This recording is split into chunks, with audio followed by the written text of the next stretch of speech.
Good YouTube. Quinn Wade coming to out that instant basketball analysis on Analysis Playground on YouTube, exclusively on there forever. And we're going to talk about the Boston Celtics won against the Pacers 119-104. They win the season series 3-1. The Pacers go to 10-35 and 2-19 on the road. Celtics improved to 27-16. 13-7 at home. They played at home in this game. They started off really, really good early, 30-20 in the first quarter over the Pacers. Next thing you know, they won the second quarter, 36-26, and the game was basically over. But the Pacers did win the third quarter, 32-25, but they lost the fourth quarter, 28-26. Pascal Siakam gave everything that he had, getting to the basket, hitting jump shots, hitting threes, posting up, getting boards. He finished with 32 points in 33 minutes. He went 12 of 21 from the field. He ended up playing the most minutes on the team, tied with Andrew Nembhard. He also took the most field goals on the team with 21. He also went 4 of 7 from 3 and 4 of 6 from the free throw line. He had 10 boards, so 30 and 10 for him. 4 assists, 2 turnovers, 2 offensive rebounds, 3 personal fouls, and a -1.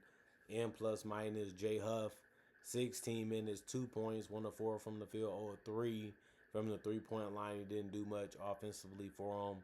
He did also only get 3 rebounds. He had an assist, 2 steals, and 1 block. 1 offensive rebound, 2 personal fouls, and was a -6 and plus minus. So he didn't really give them what they thought that they would get from him, which is a better game than what he actually ended up playing for them. But he also didn't play that much because 16 minutes ain't really nothing.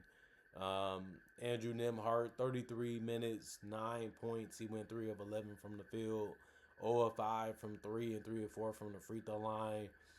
He missed a lot of open looks and a lot of good looks, and it just wasn't his night tonight when it came to putting the ball in the basket. But he still had 4 rebounds and 9 assists, shaping out to be a decent game because of that. And he did get 3 turnovers. He had 2 offensive rebounds out of the 4 boards that he had. And he ended up with 0 personal fouls and a -6. And plus minus Aaron Neesmith, 28 minutes, 6 points. He went 3 of 9 from the field. He had the layups going, but he also only went 0 of 4 from 3. And on top of that, he missed his only free throw. He had 3 rebounds, 4 assists, and the turnover. He also had 3 personal fouls and finished as a -28 and plus minus. I mean, they had too many guys missing too many shots. And that's just not how you're going to beat any team, even if it's the Celtics. But even Johnny Furphy, he played 23 minutes. He only gave them 10 points. That was the second highest in the starting lineup. It's going to be hard to win games doing that. But he did go 4 of 7 from the field and 2 of 4 from 3. Just was able to make some close range shots and perimeter shots from the three-point line. He also added 8 rebounds. Everybody in the starting lineup had a rebound or more and an assist or more. He finished with 2 assists and 2 turnovers. Also, 2 offensive rebounds and 4 personal fouls. And was a +8 and plus minus. Isaiah Jackson, 9 minutes. He missed his only shot, which was a 3. He did have 2 rebounds, 1 assist, and 2 turnovers. 1 offensive rebound out of the 2 and 2 personal fouls, and was a -4. And plus minus Jarius Walker, 29 minutes. That ended up being the most off the bench. He also took 14 shots. That was the most off the bench, whether he was finishing at the rim or even shooting perimeter shots from 3. He still finished with 19 points and went 7 of 14 from the field and 3 of 7 from 3 and 2 of 2 from the free throw line. He also had 3 rebounds, 2 assists, 2 steals, 2 personal fouls, and was a -17. And plus minus Tony Bradley, 6 minutes, 2 points, 1 of 5 from the field, 3 rebounds, no turnovers, and a steal. 2 offensive rebounds, no personal fouls, and a -2. And plus minus Micah Potter, 17 minutes, 9 points for him. He also went 1 of 5 from the field, but he went 0 of 3 from the three-point line. He scored more points because he ended up going 7 of 8 from the free throw line. You got to have that attack mentality, especially when you're not really making shots, because scoring at the free throw line is another way to put points on the board. 2 rebounds and an assist, 1 block, no turnovers. 1 offensive rebound, 1 personal foul, and a +2 and plus minus. TJ McConnell, 14 minutes, 4 points, 2 of 6 from the field, 1 3, but he missed it. He also had 3 rebounds, 3 assists, 2 turnovers, and a steal. 1 offensive rebound, 1 personal foul was a minus 19. And plus minus, he's going to try to score in the mid range. He's not going to take too many threes. He's going to try to find his teammates. He did all of those things in this game. Could have did it better, but you'll take it. And then Ben Shepherd, 21 minutes, 8 points. He went 2 of 8 from the field, all 3-point attempts, but he also went 2 of 2 from the free throw line to get those 8 points. He also had 2 assists with no turnovers. That's always good to see. He had 1 personal foul, was a minus, 3 and plus minus. Quentin Jackson, 6 minutes. He had 3 points. He went 1 of 2 from the field. He ended up making and missing a 3. That was his only field goal attempts. He also had 1 personal foul, was a minus 5. And plus minus Cam Jones, 4 minutes. He missed his only field goal. And he also had 1 rebound, 2 assists, and 1 turnover.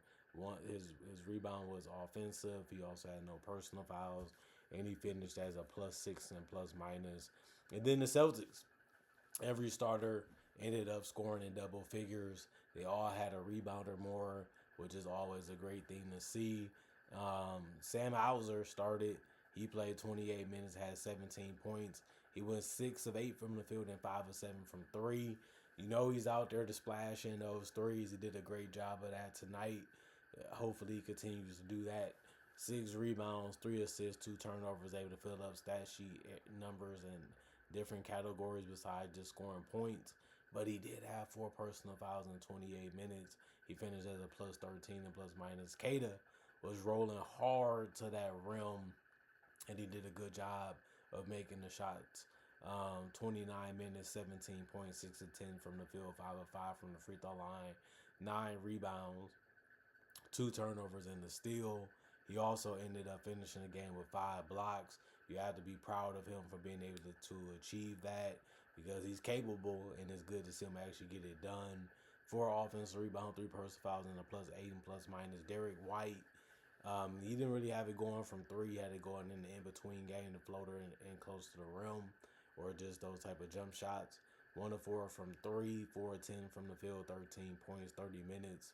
He also went 4 of 4 from the free throw line and had 5 rebounds, 5 assists, and a turnover. It was good to see him impact the game in other ways besides scoring the basketball, and he usually does. 2 personal fouls and a plus 18 and plus minus. Jaylen Brown got his 30, but it took him 34 minutes, and he shot 22 times. That was the most on the team. He also had the most minutes on the team. He went 11 to 22 from the field, which was efficient. 1 to 2 from 3, 7 to 9 from the free throw line. He had the mid range. He had the spot up 3 to go for him. And of course, he kept driving and kept attacking as much as he could. He also had 10 rebounds, one of them being a rebound that he went and got and went back up and scored. So he finished with 2 offensive rebounds out of the 10. He also had 5 assists and 5 turnovers, which sucks, but it can happen, and it happened to him tonight. 3 steals for him also. He also had 2 personal fouls, was a plus 11 and plus minus. And Peyton Pritchard, he kept trying to find a way to dribble his way to shots that he liked and try to play off the ball. But he finished 1 of 5 from 3 and 4 of 12 from the field and had 10 points. He also went 1 of 1 from the free throw line. He had 5 rebounds and 8 assists. The 8 assists ended up being the most on the team. 2 turnovers and a steal. 1 offensive rebound, 1 personal foul, and a plus 26. And plus minus. Amari Williams, 4 minutes. He had zeros all across the board and had a personal foul, and that was it. He was a minus 6 and plus minus. Luka Garza, 16 minutes. He ended up having 8 points. He went 2 of 6 from the field, 0 of 1 from 3, 4 of 4 from the free throw line, 6 rebounds, was the most off the bench. And he did a good job of scoring in that paint and being quick with his ability to use that length to finish at the rim. He also had no turnovers, 3 offensive boards, and a personal foul. It was a plus 13 and plus minus. Anthony Simons, 22 minutes. That was the most off the bench. He did a good job of shooting and driving. He ended up having 9 points and went 3 of 8 from the field and 1 of 4 from 3 and 2 of 2 from the free throw line. He also had 4 rebounds and 2 assists with a steal. No turnovers, 2 offensive rebounds out of the 4, 2 personal fouls, and a plus 2 and plus minus. And then Ron Harper Jr. made a shot near the rim and missed a 3.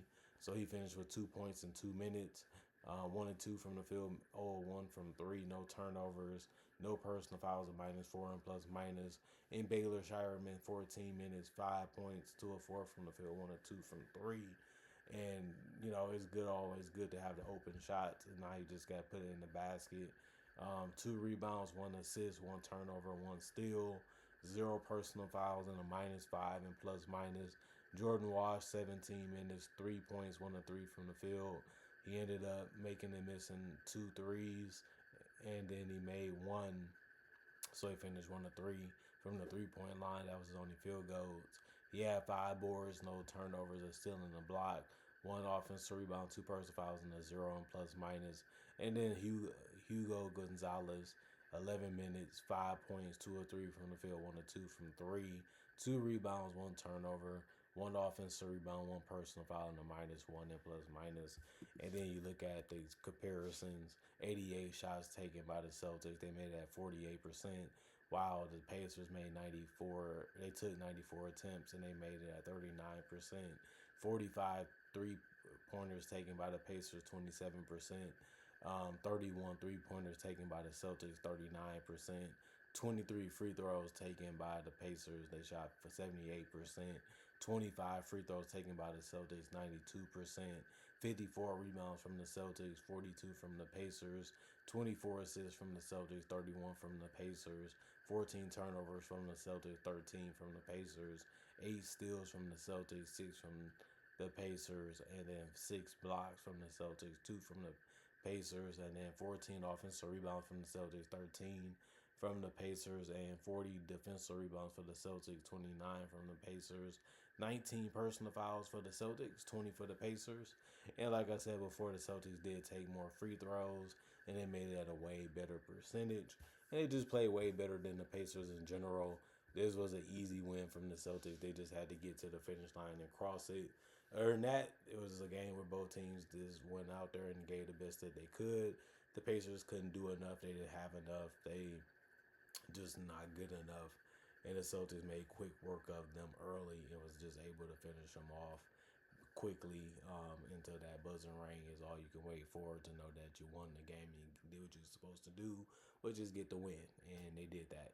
Comment, like, subscribe, share, hit that notification bell to get the analysis when it first come out.